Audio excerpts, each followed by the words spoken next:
I was just trying to like, I didn't want it to be like a weird ass colors or something. Okay, I think it's better. You're wearing brown and a brown background with green leaves. You're literally blend in. Yeah, I guess you're right. a praying mantis. With camo on.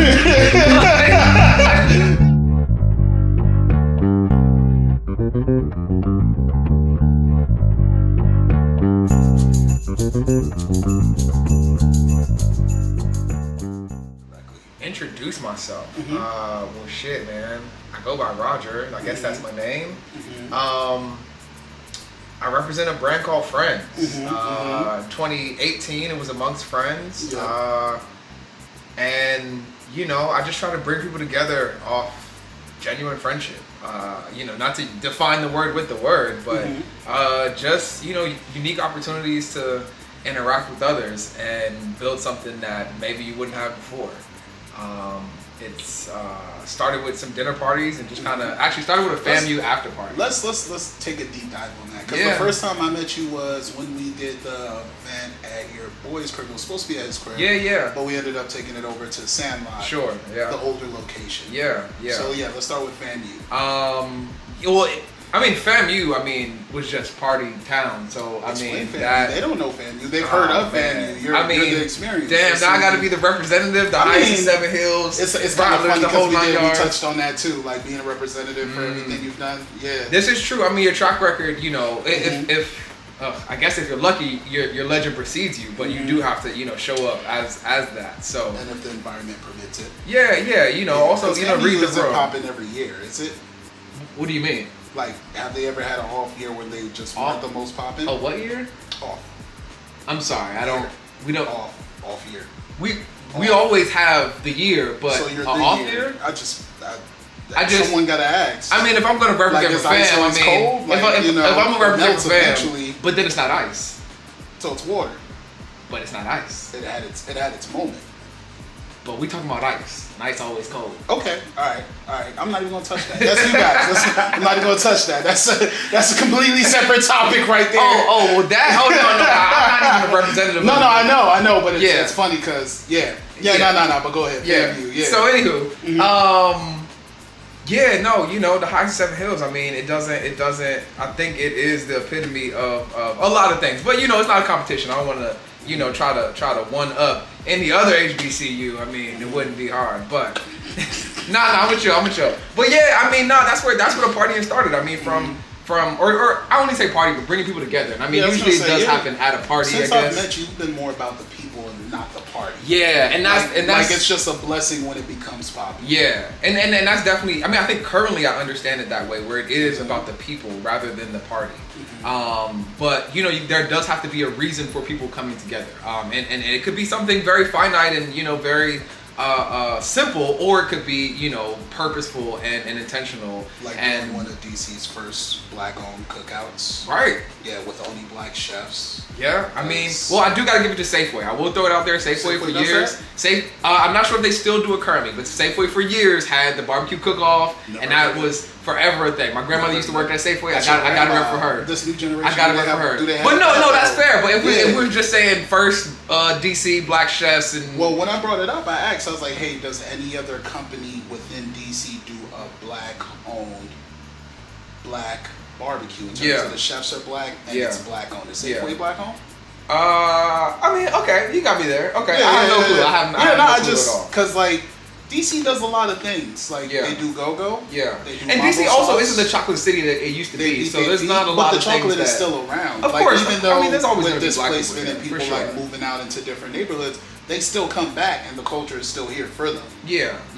And I think that's definitely a whole deeper thing. And the culture is still here, and I do appreciate the people that are like really putting on right now.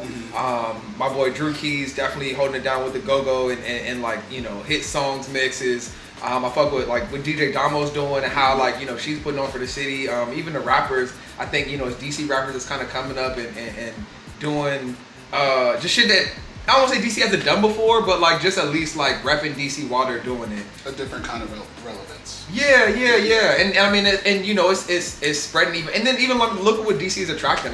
You know, all the different I guess, figures that are coming to teach at Howard and, you know, turning down offers. I can't remember what, you know, who the woman is, but just the other day I read an article about turning down a tenure at UNC and deciding to take a tenure at Howard instead.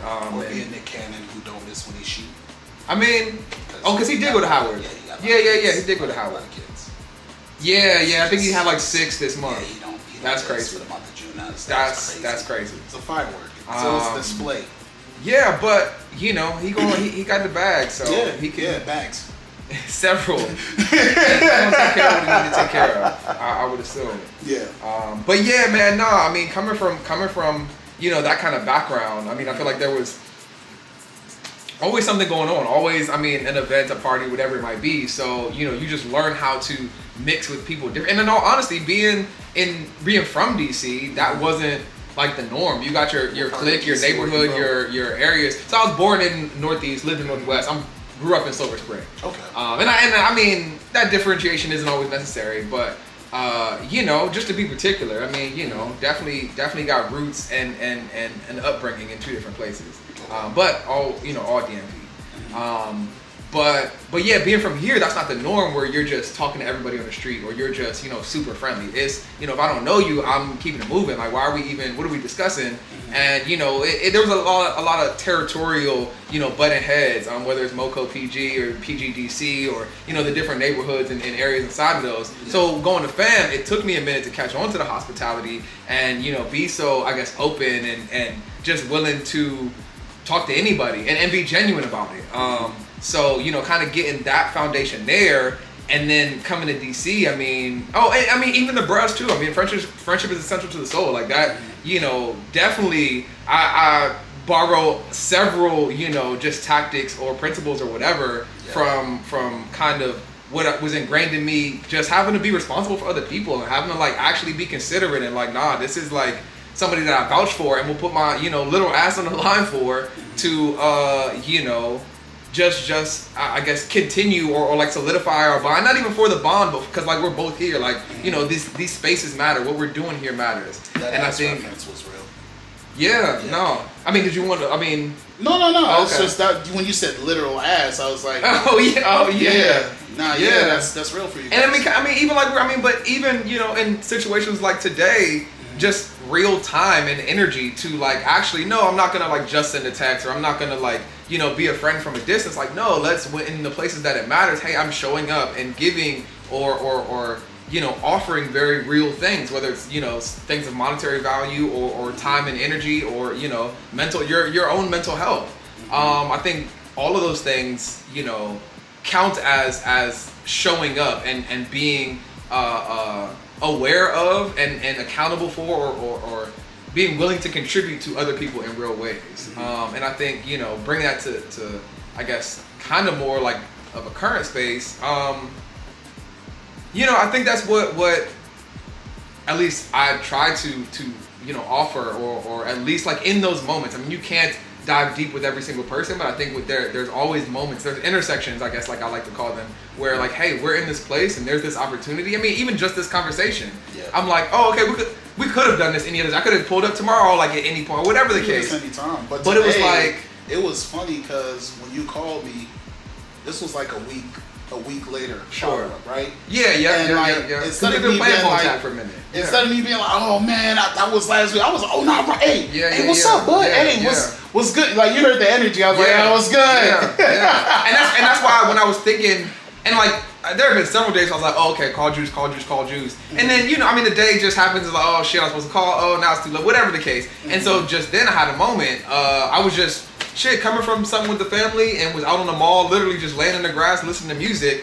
And then I'm like, okay, what am I like, what do I need to catch up on? Like, what am I missing? I'm like, I call Juice. And then, boom. So, you know, it's like, when that intersection comes, do you like honor it and give that time and energy to like, hey, this thing that, you know, there's a need or opportunity and I have the energy or resource, whatever, to provide. Do I turn away from that or just like lean in and see what happens? And when it is with somebody that you like know and have a relationship with, then you can do that, execute that same thing with a random person on the street. But when there's that foundation and you actually care, you know, that's that, I guess, sweat equity, if you will. That's that time and energy that you're putting in, or that ask that you're putting on the line, you know, in different forms or whatever. So for me, I was just excited because, like, I ain't hear from you in a minute. Last time we had that talk, that was a great talk last time. I think remember that talk. I think I was sitting at the same exact table. Yeah, you were in the zone. And it went from like it was supposed to be a 5-minute call to like an hour and a half. And for me, I get careful with my friends who it's supposed to be a 5-minute call to an hour and a half because it's like that hour that they gave me that we weren't scheduled for, was that supposed to be for something else? And I think about that, like in terms of like, I wouldn't say boundaries, but respecting what folks have going on in general. Sure. So like before I pulled up, we ended at you have strategies for your friendships. Expound on that and how important that is. I mean, I think so. We can even start with like the I don't know, thought process that I had in that moment. Like even once we hung up the phone and decided, hey, let's take this to, you know, having this conversation